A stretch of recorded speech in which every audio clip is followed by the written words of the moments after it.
Hey, everyone. I feel like it's been a long time since I've been been on here. So welcome to Emotion Monday.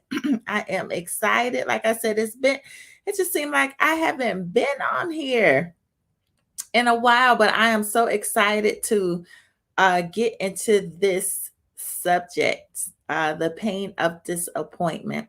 But before I get into the subject, I have to put out my disclaimers. Um, Again, like I said, welcome to Emotion Monday. Emotion is a play on words. E is electronic. I said it wrong last time. I said E is for emotion. Emotion Monday for E is electronic. Motion is movement.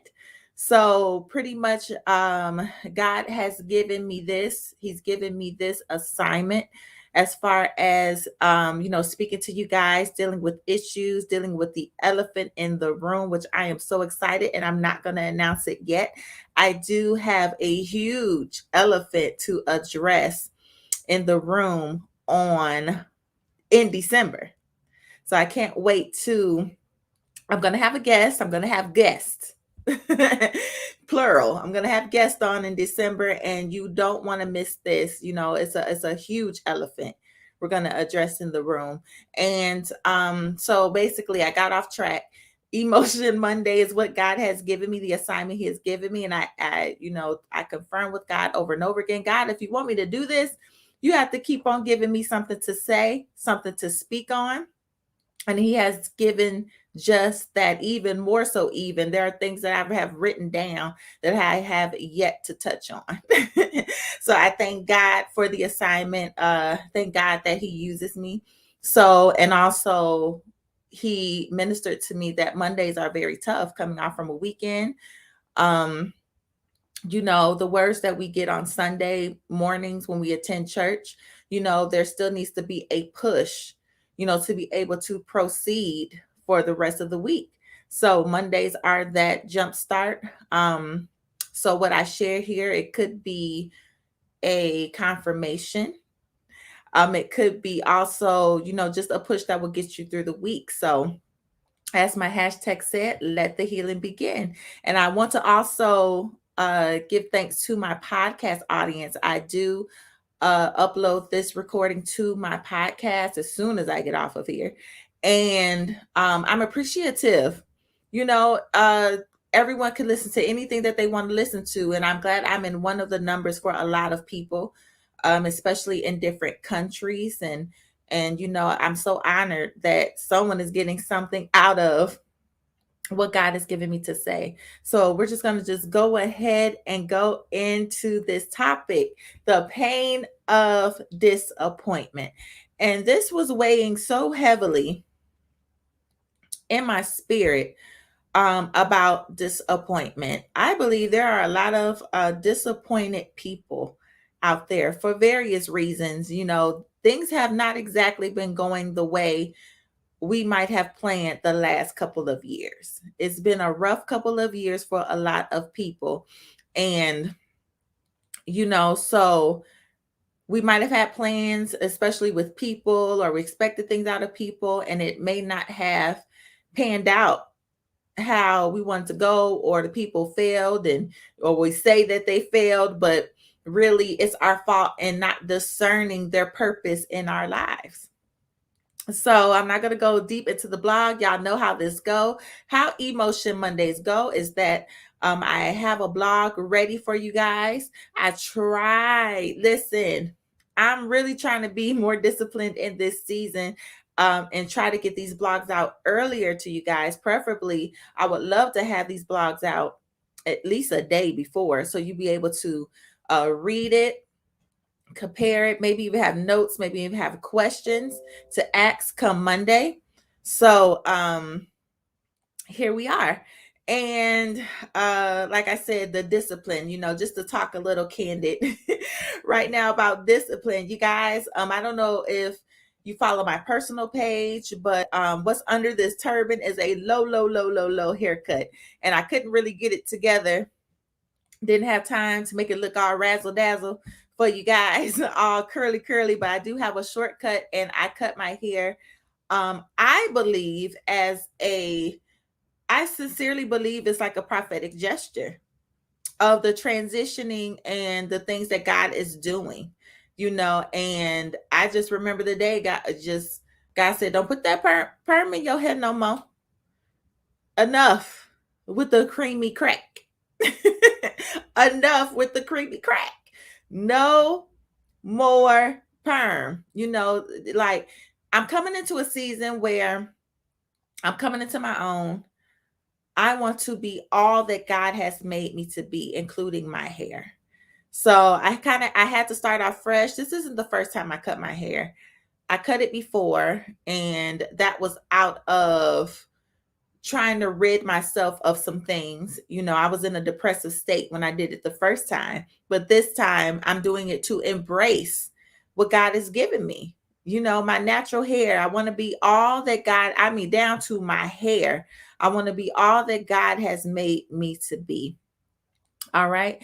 And you guys, also, you can catch it on my YouTube. I'm trying to do better with documenting, bringing you guys a little closer into my life as I'm ministering to you. I just felt like, and God was ministering to me, that it makes sense that I show you even my journey in healing. How is it looking like for me in this season?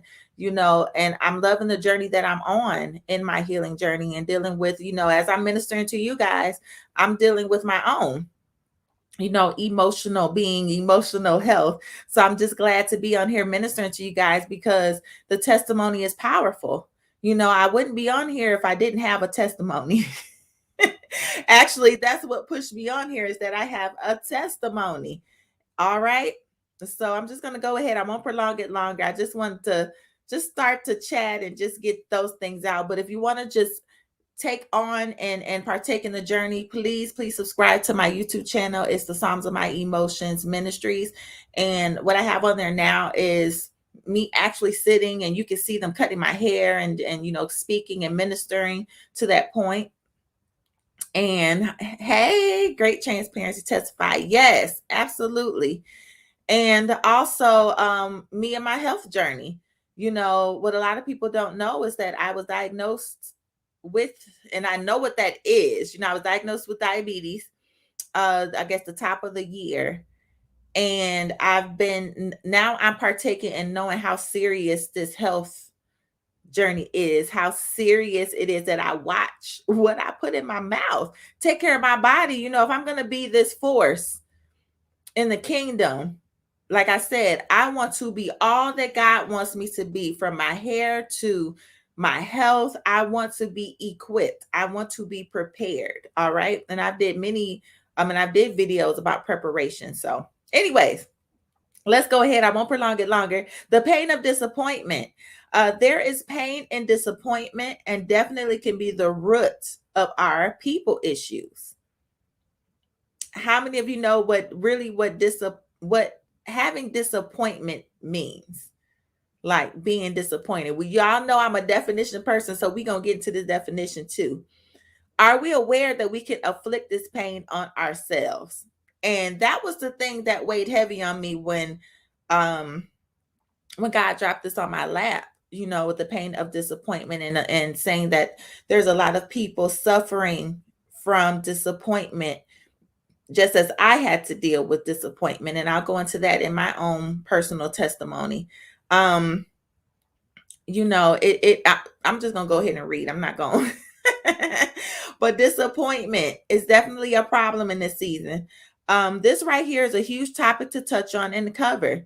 When you look at the definition of disappointment, it means sadness or displeasure caused by the non-fulfillment of one's hopes or expectations. Let me read that again and break it down a little bit.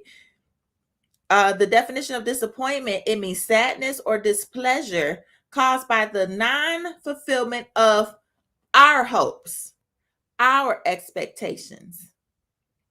And our hopes and expectations can be toxic depending on how they were developed and how they were brought about. So it brings up the question of, do we have healthy expectations? in people?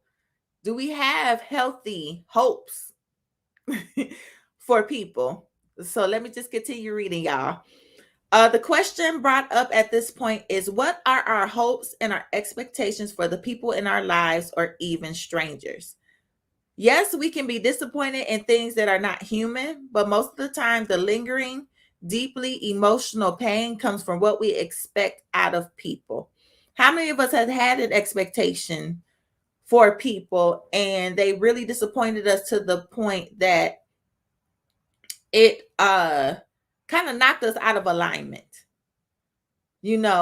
on the path that God wanted us to go? It knocked us, it made us stop doing this, stop doing that. It really, really controlled our movement. That's how deeply, having these expectations and these hopes can move us. It has the possibility of moving us out of an alignment, in the path of God and where He wants us to go. So, to bring you all right into my testimony, one of the causes of my pain, along with rejection and abandonment, was disappointment.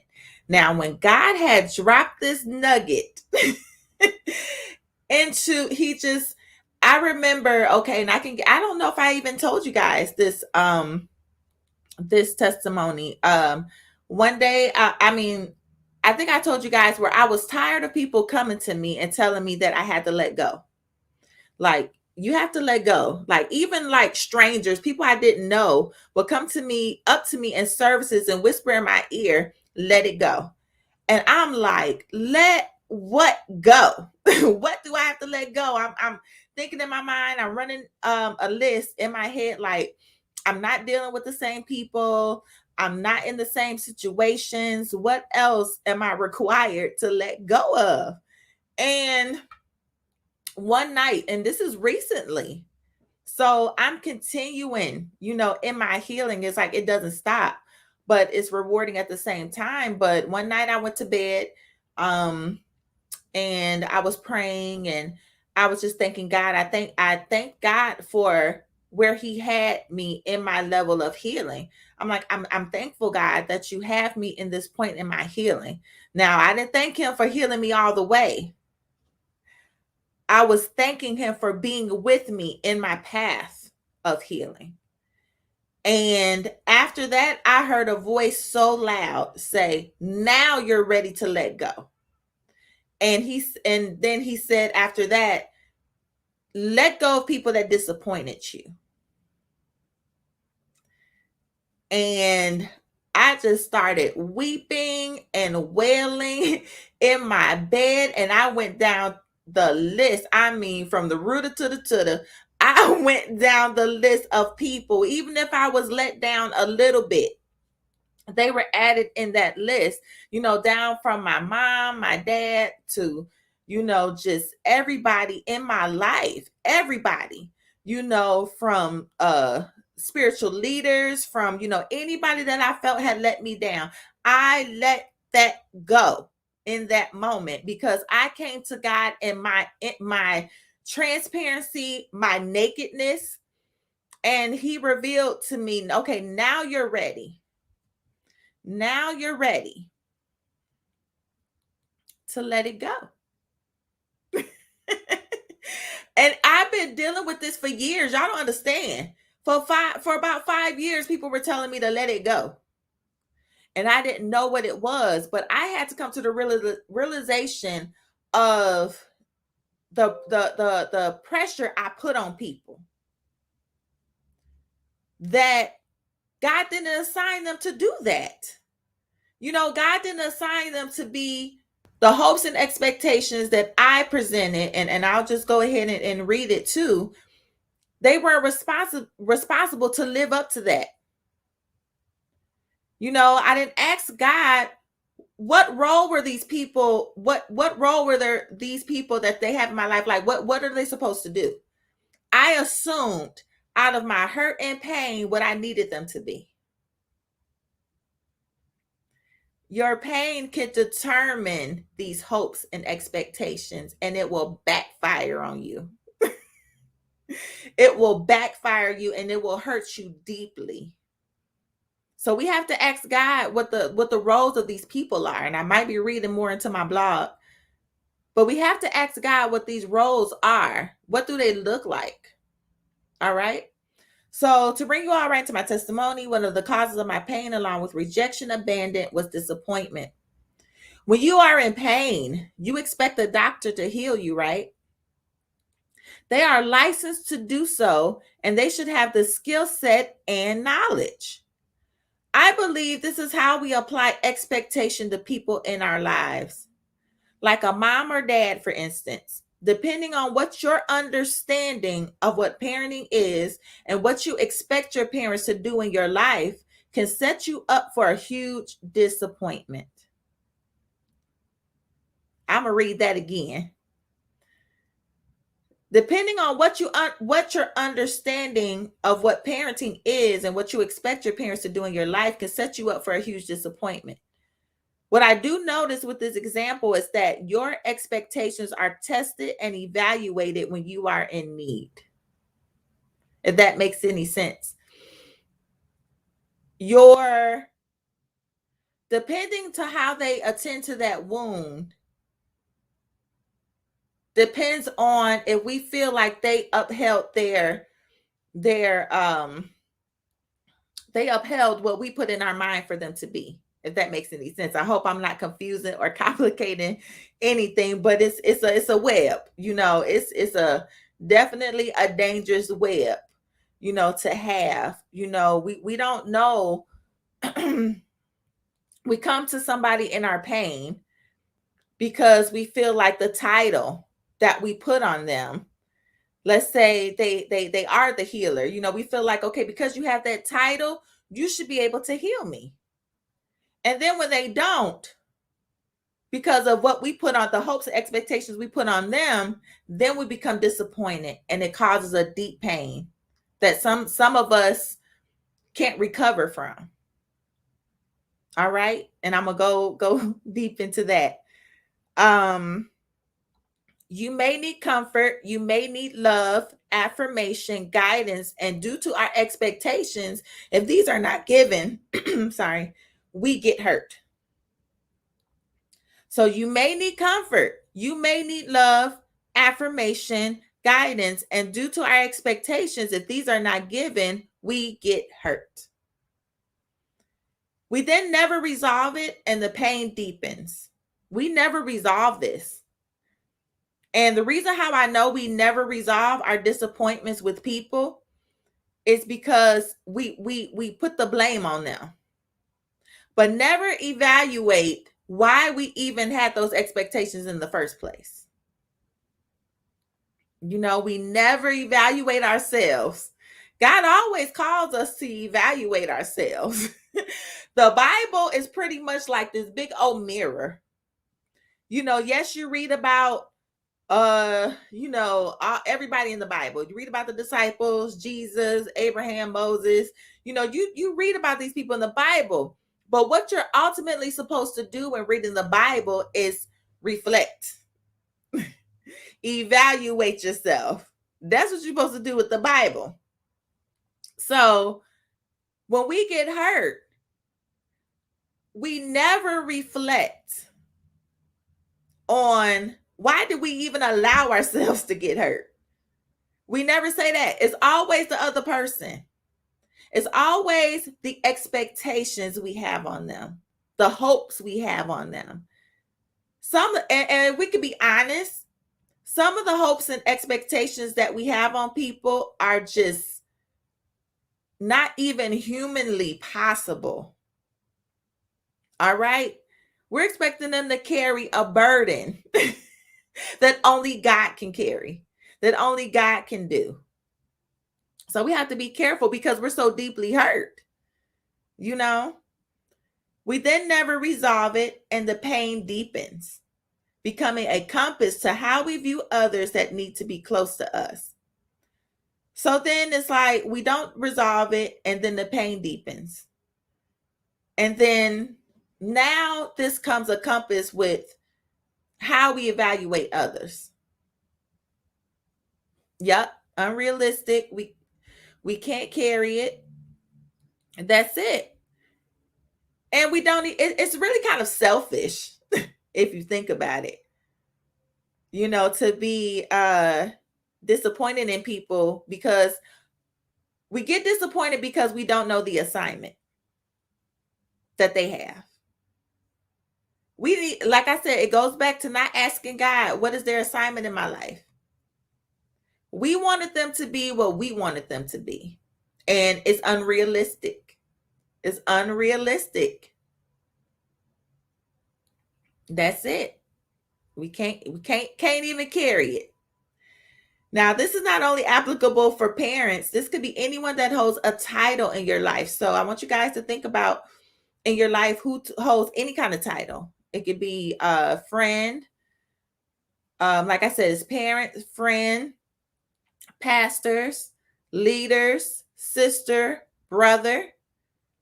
Just because someone has the title doesn't mean that they're able to deliver the hopes and expectations that you have for them.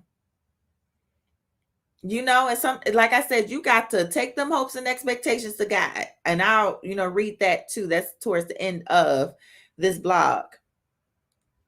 So here is a perspective and exercise. Are we able to look past the title and evaluate others on an individual basis based on how life has made them? Listen, we all go through stuff, and life kind of molds us into something, regardless of what title we have and what role we have. I'm going to read that again. Are we able to look past the title and evaluate others on an individual basis based on how life has made them? So that's an assignment and an exercise for you guys. The next time that you feel when somebody comes into your life and you're going to God, first of all, go to God about them and just keep that in your mind. I'm going to look past what they call themselves or who they are to me by blood. And I'm going to really evaluate individually, go to God for each one individually and see what God says about them. Regardless, sometimes we don't even look into that. Oh, well, that's my friend. We got so much stuff in common. But do you even go to God on behalf of your friend? Like, well, let me see what she needs. Let me see what kind of person she is before I put these expectations and these hopes on her or him. Before I even give them a job or anything, or before I even give them the bag to carry, because some of us got some heavy bags that we just need to give the guy anyway. Don't nobody need to hold them bags. It's almost as if we have made the titles an idol and it backfires on us because we have put them above God. In fact, God is the one that will never disappoint us. If we are disappointed in God, it is because we don't know who he truly is. Whatever we understood about him was obviously wrong. Can y'all imagine that, having false expectations and hopes on God? And that's why some people, when they turn away from God, I believe it's because of that false expectations and false hope. And he never said he was going to do whatever you said. He never said he was a genie. He never said those things. But we expect God to be a genie. So we put it in that perspective. That puts it in a deeper perspective. Because when God is not a genie to us, then we like, oh, well, God is not God. Could it be we misunderstood him? We don't know him. And that's why, the Bible is there. We need to pray, and the Holy Spirit. And I mean, all of that comes into play, and you go to God, he'll tell you who he is. He'll show you. And in fact, he is showing you, but we want to stick to our hopes and expectations, and we keep getting let down. Now, like I said, you got a problem if God lets you down. So if God lets you down, you're not gonna be satisfied with anybody doing anything. Let's see. Those who have false expectations of God shows they don't have a deep personal relationship with him. Absolutely. That's a dead ringer right there. I mean, it's scripture, and I'm going to read a couple scriptures where it says that, about like God don't disappoint. That's a fact. The thing is, we don't ask God, okay, well, what purpose do you have for me? What is the purpose in this whole thing? He's the knowing who he is, the Alpha and Omega. He's bigger than this whole universe. Like nothing can contain him. And we telling him, and he got it wrong. Our mentality is a little off. So looking closer in the definition of disappointment, I see nothing that points out blaming others. That's the thing about the definition of disappointment. I never seen that. Reading the definition, that there is nothing that points out that is blaming others. Let me read the definition again. Disappointment, it means sadness or displeasure caused by the non-fulfillment of our hopes and expectations. So does that mean that anyone did anything wrong?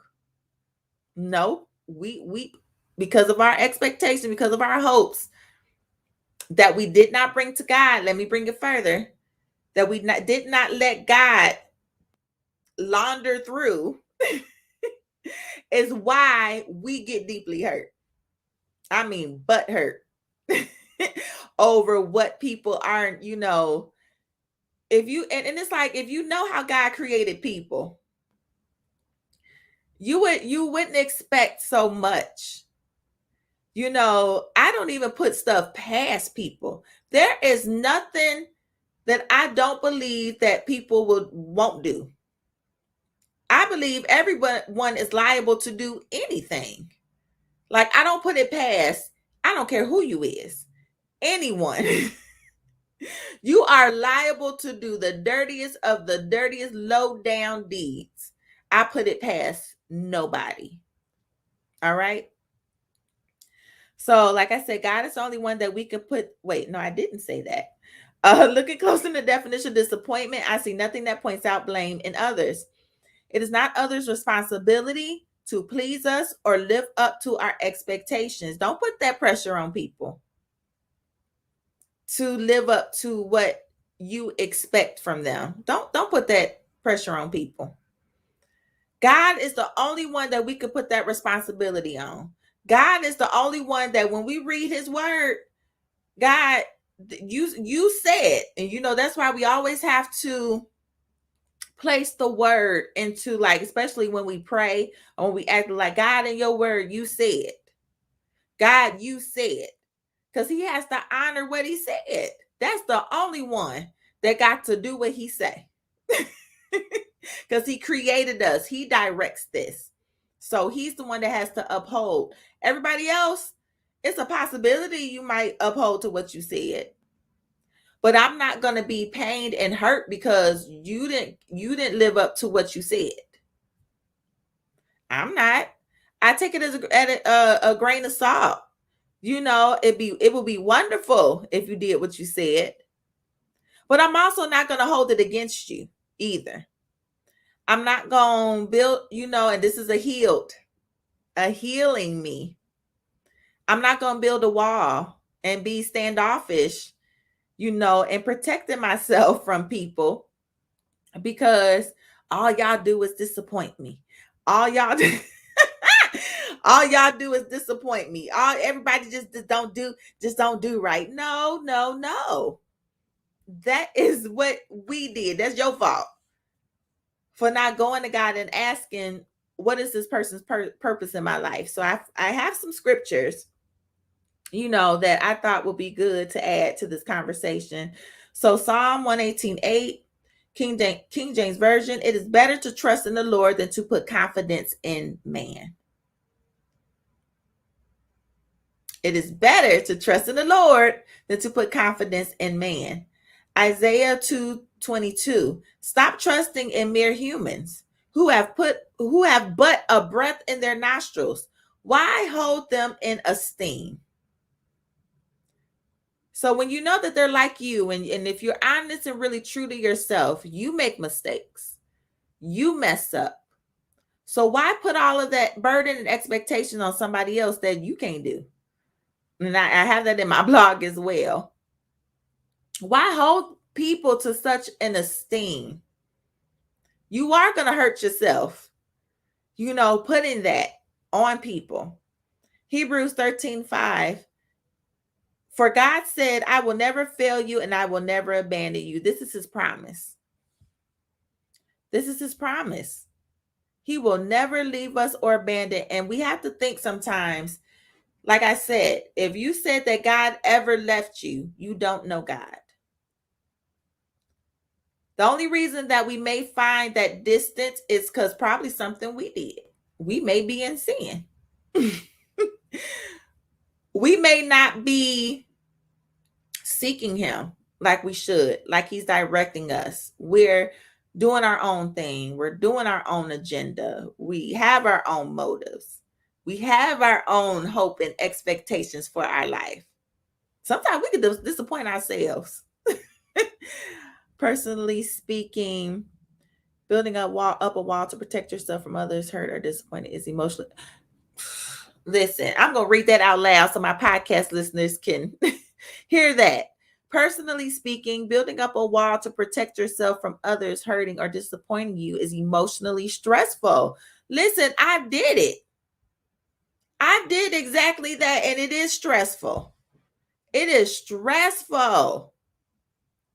And you miss out on some pretty cool people and some pretty cool experiences when you do that. You always on edge. You can't truly be happy because you always watching out for people. You always giving somebody a side eye. You can't, and it withholds you from truly loving the way God demands us to love. It really keeps us away from loving the way God wants us to love. We're supposed to love unconditionally, without conditions.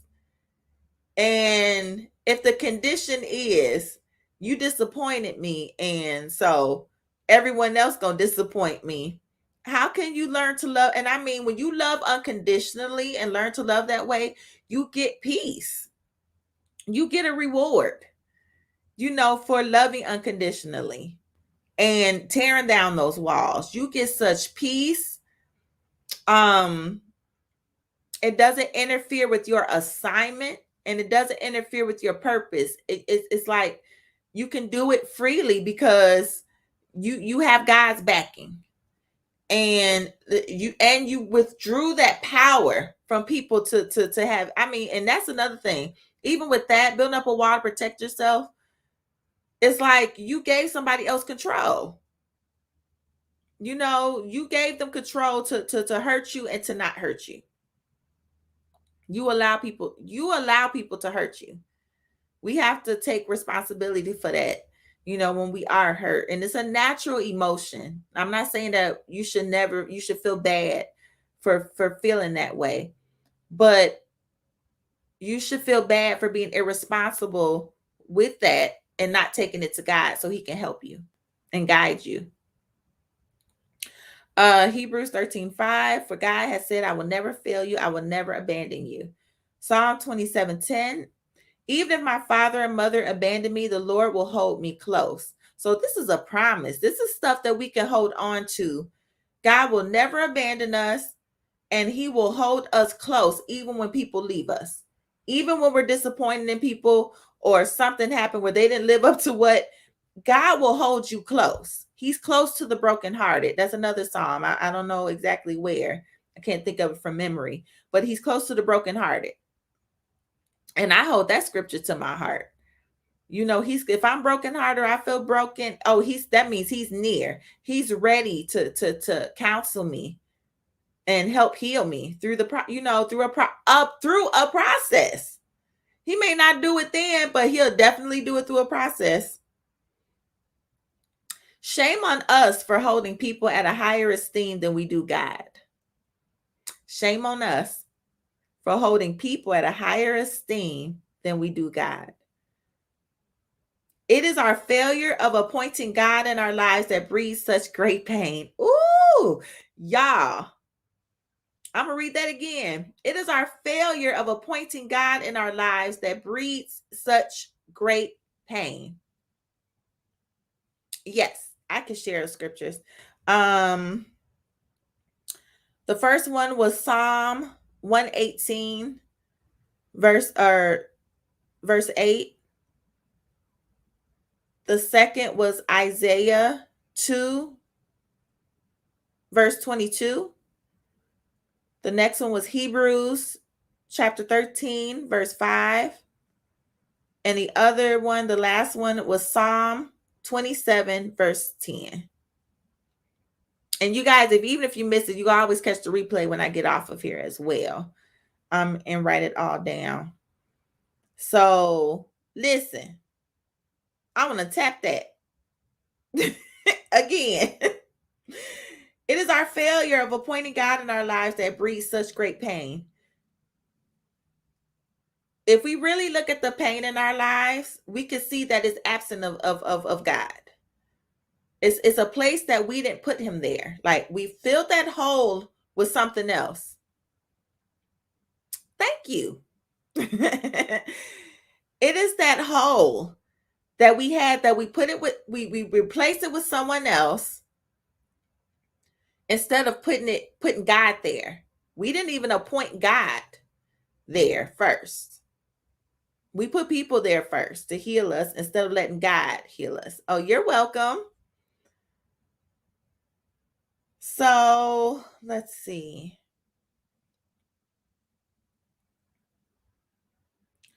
I just lost my. Okay. So, what are the purposes of the people in our lives? Because people do have purpose, y'all. So, I'm not here to put off and just throw people away and saying, because that's a whole nother. That's how you know when other people are in pain as well. When they just want to throw everybody off the bus. They want to throw everybody off the island and want to be on the island on their own. That's how you know when people are in pain, when when they disregard and just say, well, I don't need them and I don't need, that's another wall that has been built up. There is a purpose of people to our lives. It's just that we have to do it in a healthy way. So what are the purposes of people in our lives? The same purpose you have in others. And that's something that you have to ask God. You have purpose in people's lives and they have purpose too. So the same purpose you have in others. So to be the help. So the whole purpose is to be the help and vessel of God. It's very simple. They are to be the help and vessel of God. They are not to be God. They are to be the help and vessel of God. So that means God uses them. And the whole thing, the discernment of if God using them or the devil brought them, you have to bring all relationships and whoever enters your life, you have to ask God what is their purpose and not just go off of their title. And I'm not talking about church titles. I am talking about church titles too, but I'm talking about relational titles. Like I said, brother, sister, friend, best friend. You have to evaluate that and bring it before God. We all have our trials. We all have our issues and imperfections. It would be a crime to hold someone higher than what we are humanly able to do or give. So sometimes we have to be careful holding people to a higher standard than we are willing to do and give. We want people to give to us, give us advice, give us this, but are you able to do it, for other people? If you're not able to do it for other people, why would you expect someone else to?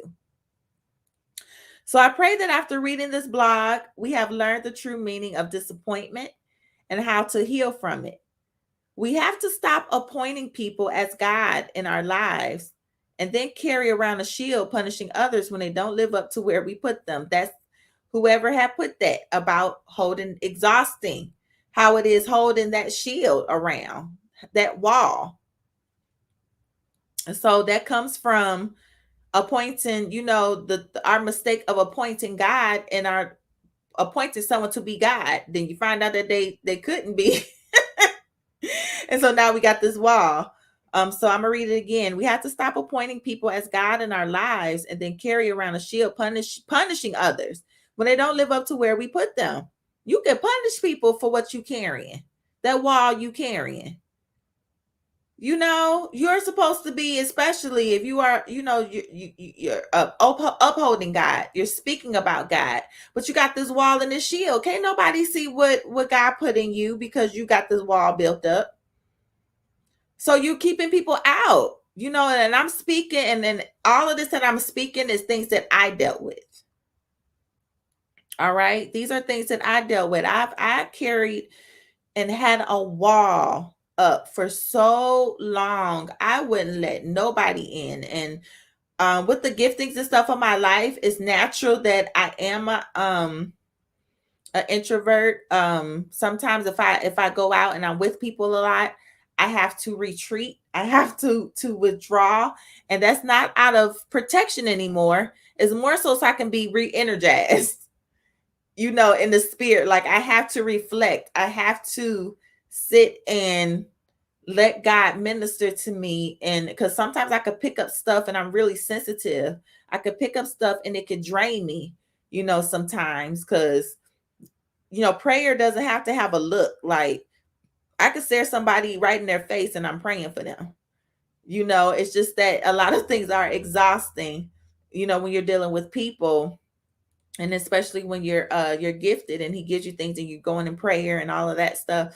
It's like, so I retreat now for energy. So for God to refill me, I have to go back into that secret place, so it takes courage to allow people to help you in the extent of the role that God has given people to play in your life.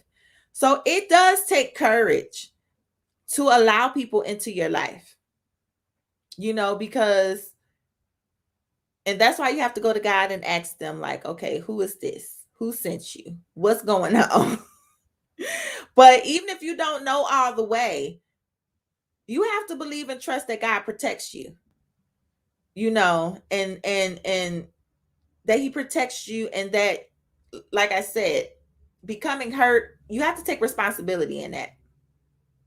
You have to take responsibility in that and why you're hurt. Sometimes, like I said, it's our fault why we get so hurt. Because God probably may have told us, and not necessarily anything wrong, but you might say, yes, that person be a great aspect in your life, but they're dealing with this and this and this and that. So then that's where you come in and help them in that situation while they help you with another situation. So if you are not sure the reason of why a person is in your life, first assess your hopes and expectations with God. Take those hopes and expectations to God to see, are these healthy expectations?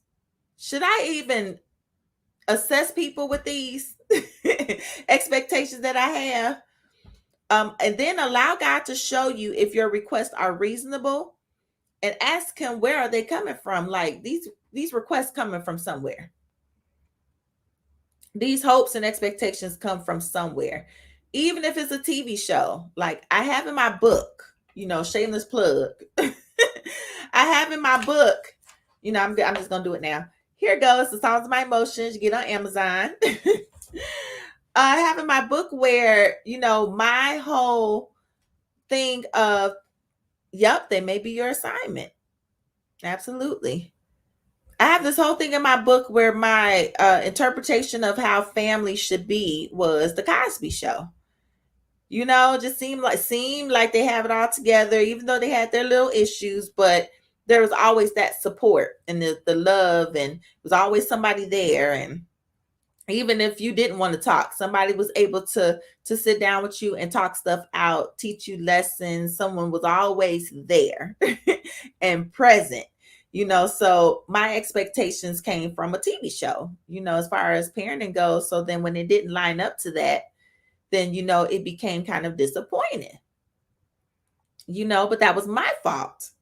Did God tell me? And I mean, I was young, I was a kid, but did God ever tell me to compare, my parents or whatever to the Cosby Show. Like, who said that's how that was supposed to go? You know. um so where are they coming from? Are they coming from a place of existing pain and hurt and prior disappointments? Once you have assessed what you are needing and where it stems from, once you have assessed what you are needing and where it stems from, God will then bring clarity so that you won't fall into the trap of putting only God can do it requests or expectations on people. I'm going to read that again. Once you have assessed what you are needing and where it stems from, God will then bring clarity so that you won't fall into the trap of putting only God can do it requests or expectations on people. So that is the blog, and I think that's the whole point, that I was trying to make about disappointments. The whole thing is that, you're putting people in Jesus' shoes. You're putting people in Jesus' shoes. You're expecting people to do what only Jesus does, what only God provides. And I really, truly think that's because, like I said, if you are really, truly real and evaluate yourself, your imperfections, and come to a resolve of how imperfect you are, you won't be expecting perfection from other people. And be okay with, hey, I make mistakes. Yes, I have quirks. No, I don't do this right. No, I don't, you have to come to that resolve with yourself, and then you will expect something different from people and not expect them to do what God can do to heal you. People don't heal you. let me say that again. People don't heal you. They can only be a conduit and a vessel of God. That healing comes from God through, a person, but we are not humanly able. Flesh cannot heal flesh. Flesh cannot heal your soul. I should say it like that. Flesh cannot heal your spirit. So that's sometimes what we expect from people. We expect their flesh to heal us in supernatural ways, and it's not even supernatural in the first place. So, but that's all that I have tonight, guys. So I pray that you got something out of this blog. I pray that it was insightful. I'm thankful for those that shared. I'm pretty sure that was Jaquia. Because I hate how this says Facebook user on this end. I can't see who commented. So if I ever haven't addressed you by name, it's because I couldn't see it, because you have to register and do all kinds of crazy stuff. I wish they would fix it. But thank you guys for tuning in, and let me go ahead and do these little banners that I do every time I'm on. So subscribe to my YouTube channel, The Psalms of My Emotions Ministries. And you guys, I'm really being really proactive and putting more videos on there. Like I said, going through my health journey, going through my hair journey. It's not a hair tutorial. I'm not going to be telling you what products. I'll show you what products I may use, but I'm not going to go through that, how to do a twisty and all of that stuff. It's a different perspective. It's a spiritual perspective, really, with my hair and how I'm adjusting, and the health. It's a spiritual perspective. So I'm not going to go through what exercise I do. What I do exercise wise is pretty boring. So, I get on a treadmill. I might put on a dancing video. So, but and you click on the bell button when you get there, so you get notification too, because sometimes I'll just post at random times. I don't have a schedule either. So you can also follow me on Instagram. That's mostly where I put a lot of quotes and everything, and you can watch my stories and you can see more insight, what I do, in my life. So that's Rolinda C. McCoy. And then I have Rolinda McCoy at pfme.com if you want to email me. People might have questions, requests, whatever. You can email me. Also, subscribe to the podcast that I am taping for now. Like I said, this is another platform where I pop on and do thoughts of the days. This is usually where my thoughts of the days are at, and they're usually under 20 minutes. I'm getting really good feedback off of watching, especially from other countries. So I'm thankful. I thank God. I see Taiwan is watching a lot. So I'm thankful for them. Hey Taiwan, I appreciate you. And also you could purchase my book. I showed it earlier and I said I will push this book forever. It has blessed people in their spiritual walk. Let them have a different perspective. So it's just not about me. This is my story, my testimony, but how many of you know, as in the word says, we overcome the enemy by the blood of the Lamb. We overcome by the blood of the Lamb and the word of our testimony. So full of testimony, full of insight, full of wisdom, and it has poems in there. And also, which this isn't my last book, this is just my first baby. So I'm working on a couple more babies. So, stay tuned for that. So that is it, guys. I thank you for tuning in. Let me see if somebody said it was. Oh, thank you. Thank you. Like I said, I just hope it just helps someone. I'm just being obedient. I'm being an obedient servant. All right. So I thank you guys for tuning in, and I will see you again next Monday. All righty. Have a good night.